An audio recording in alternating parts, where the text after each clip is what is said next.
उत्तराखंड के मुख्यमंत्री पुष्कर सिंह धामी आज हरिद्वार पहुंचे, जहां उत्तराखंड ग्लोबल इन्वेस्टर्स समिट 2023 के अंतर्गत क्षेत्रीय निवेश कॉन्क्लेव कार्यक्रम में पहुंचे मुख्यमंत्री पुष्कर सिंह धामी हरिद्वार सांसद रमेश पोखरियाल निशंक, नगर विधायक मदन कौशिक प्रमुख तौर पर शामिल हुए।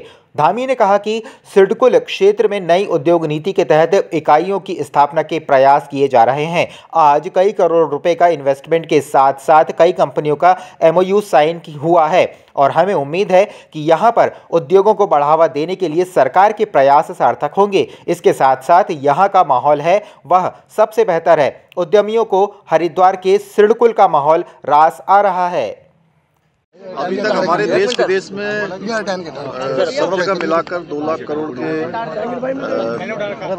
निवेशकों पर करार हो चुके हैं और हरिद्वार में भी आज बड़ी संख्या में लोगों ने हरिद्वार, देहरादून जो पहले से हमारे उद्योग स्थापित हैं उन्होंने भी अपने विस्तार के लिए MOU साइन किए हैं। और 8 और 9 दिसंबर को जो हमारा ग्लोबल इन्वेस्टर समिट है, डेस्टिनेशन उत्तराखंड है, उसमें बड़ी संख्या में लोग अभी और आने वाले हैं। हम सभी का आकलन भी कर रहे हैं। उत्तराखंड राज्य की जो GSTP है वो बढ़े, उसको लेकर हमने ये काम शुरू किया था। इसके पीछे हमारे उद्योग धंधे जहाँ बढ़ेंगे, हमारे राज्य के नौजवानों को रोजगार मिलेगा, हमारा पलायन कम होगा। उस दृष्टि से जो राज्य के लिए सबसे ज़्यादा लाभकारी होंगे, हमने अपने उसमें उनको प्राथमिकता देने का तय किया है और उसी को हम आगे बढ़ा रहे हैं। हमारे प्रधानमंत्री जी की प्रेरणा से ये काम हमारा बहुत तेज़ी से आगे बढ़ रहा है और मुख्य कार्यक्रम होते होते हमें लगता है और भी बहुत सारे जो हमको MOU हमको प्रस्तावित हुए हैं उनका भी आकलन करके उनको भी धरातल पर उतारने के लिए काम करेंगे। राज्य स्थापना दिवस पर राजधानी देहरादून में हुए 15 करोड़ के लूट कांड में देहरादून पुलिस को बड़ी सफलता हासिल हुई है।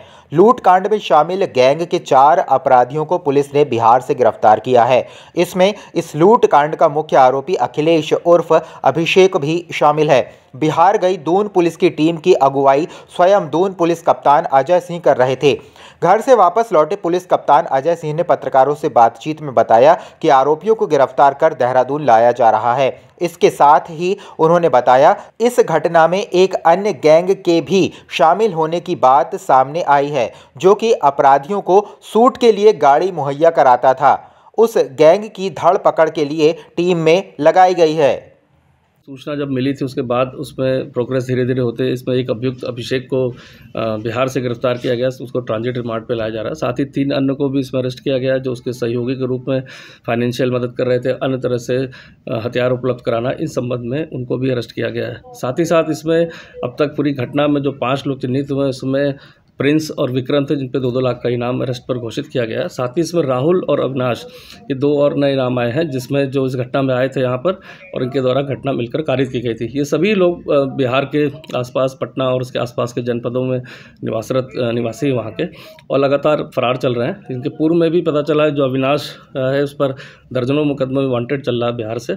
तो इस संबंध में पुलिस की टीमें हमारी लगी हुई है। बाकी इसमें एक गैंग और प्रकाश में है जो इनकी सहायता के लिए जो इसमें चोरी के वाहन उपलब्ध कराता है, जिससे घटना के कारित की गई थी, जो वाहन बरामद हुए थे, उस गैंग के लिए भी टीम लगातार हमारी दबिश दे रही है। उत्तराखंड के पशुपालन एवं दुग्ध विकास मंत्री सौरभ बहुगुणा ने उत्तराखंड सहकारी दुग्ध फेडरेशन के आंचल डेयरी को प्रदेश की जनता द्वारा प्राथमिकता देने पर आभार जताया है। उन्होंने कहा है कि आंचल डेयरी की ओर से पहली बार कई उत्पाद बाजार में उतारे गए हैं। त्योहारों को देखते हुए इस बार मिठाइयां भी आंचल डेयरी की ओर से बाजार में उतारी गई थीं। जनता ने काफ़ी सहयोग और समर्थन देते हुए इसको सराहा है और अब आंचल डेयरी की मिठाइयों की मांग भी काफ़ी बढ़ने लगी है। आपको बता दें कि पिछले दिनों ट्रेटा पैक आंचल दूध, छाछ व लस्सी की शुरुआत की गई थी। पर्वतीय क्षेत्रों व 4 धाम यात्रा मार्गों पर बढ़ती मांग को देखते हुए उत्तराखंड सहकारी दुग्ध फेडरेशन ने UHD टोंड दूध, मसाला छाछ व लस्सी को बाजार में उतारा है। सरकार ने 5 वर्षों में कुल कारोबार का 20% लक्ष्य हासिल करने की योजना बनाई है। ज़रूर हमारी कोशिश पूरी यही है कि पूरे उत्तराखंड में, छोटी हमारी स्टेट है, उसको तराई और पहाड़ में नहीं बांटना चाहिए। हमारी पूरी कोशिश यही है कि आंचल ब्रांड जो है वो हर जगह पर, हर मार्केट में उपलब्ध हो, हर दुकान में उपलब्ध हो, चाहे वो पहाड़ के हमारी दुकानें हों, चाहे वो हमारी तराई की दुकानें हों। थोड़ा समय लगेगा, क्योंकि आपको मालूम है कि किसी भी ब्रांड को आगे बढ़ाने में थोड़ा समय लगता है। इस आंचल ब्रांड की जो पहले कमियां रही हैं उसकी वजह से काफ़ी हमको पब्लिक का रोज़ झेलना पड़ा है। हमने धीरे धीरे करके उसकी क्वालिटी को बेटर किया है, उसकी ब्रांडिंग बेटर करी है, उसके लोगोस को संभाला है, उसके नए प्रोडक्ट्स लॉन्च किए हैं। लेकिन मुझे पूर्ण उम्मीद है कि जिस तरीके से आंचल का हमको रिसेंटली अभी कुछ 3-4-5 महीने से रिस्पॉन्स मिल रहा है, हम उसको पूरे उत्तराखंड में आगे बढ़ाएंगे और लोगों की मदद से बढ़ाएंगे। उत्तराखंड के लोगों की मदद से ही वो ब्रांड आगे बढ़ेगा। सिलक्यारा सुरंग में फंसे मजदूरों को निकालने के लिए चलाए जा रहे रेस्क्यू ऑपरेशन का आज 13वां दिन है। बीते रोज ऑगर मशीन में 3 बार खराबी आने से ड्रिलिंग को रोकना पड़ा। यही वजह रही कि गुरुवार को भी मजदूरों को सुरंग से बाहर नहीं निकाला जा सका। उधर दूसरी ओर सिलक्यारा को लेकर राजनीति भी तेज हो गई है। कांग्रेस प्रदेश अध्यक्ष करण महारा ने आरोप लगाते हुए कहा है कि जो कंपनी टनल बनाने का काम कर रही है वह पहले से ही ब्लैक लिस्टेड है। उधर दूसरी कैबिनेट मंत्री सतपाल महाराज ने भी माना है कि टनल बनाते वक्त कंपनी से चूक हुई है। वो मैं समझता हूँ जल्दी ही वो निकल के बाहर आ जाएंगे और मैं समझता हूँ कि सारी मशीनें टेक्नोलॉजी लगी हुई है, देश विदेश से भी टेक्नोलॉजी आई हुई है और इस प्रकार की घटना हो जाती है। कुछ लोगों के भूल हुई है, क्योंकि एक पाइप होना चाहिए 1.5 फुट का जो पड़ा रहना चाहिए जिससे लोग निकल सकें, वो पाइप पहले हटा लिया गया था।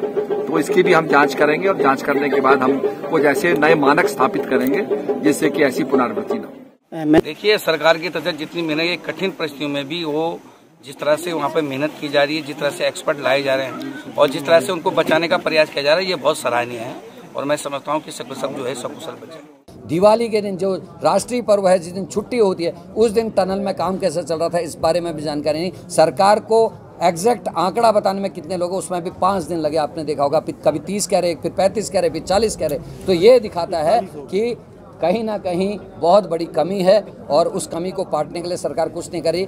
इनके प्रभारी मंत्री जो उत्तरकाशी के प्रभारी मंत्री हैं, 7वां दिन हो गया अभी तक वहाँ नहीं पहुँचे। इससे आप समझ सकते हैं कि बीजेपी कितनी गंभीर इन सभी विषयों को लेकर है।